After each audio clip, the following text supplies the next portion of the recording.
আমাদের এই দিনে অর্থাৎ ঈদুল আজহার দিনে আমরা সর্বপ্রথম যেই কাজটি করিব তাহা হইল নামাজ আদায় করিব, অর্থাৎ ঈদের নামাজ আদায় করিব।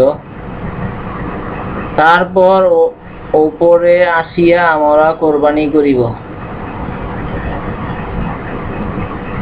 যেই ব্যক্তি এইভাবে তাহা আদায় করিল সে আমাদের নীতি অনুসরণ করিল। আর যেই ব্যক্তি আগেই জবাহ করিল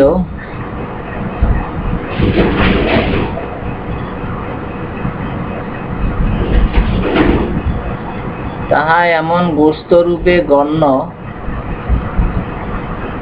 যাহা সে তার পরিবার পরিজনের জন্য আগাম ব্যবস্থা করিল। ইহা কিছুতেই কুরবানি বলিয়া গণ্য নয়। তখন আবু বুরদা ইবনে নিয়ার রাদিয়াল্লাহু আনহু দাঁড়াইলেন, আর তিনি আগেই জবাহ করিয়াছিলেন।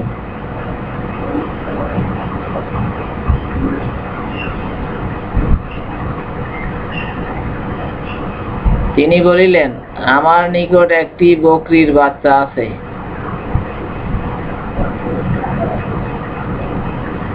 মহানবী সাল্লাল্লাহু আলাইহি সাল্লাম বলিলেন, তাহাই জবাহ করো।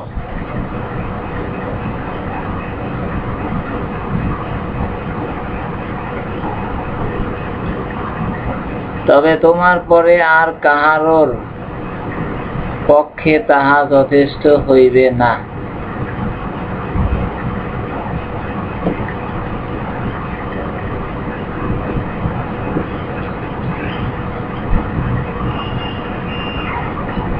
আল হাদিস বুখারী শরীফ,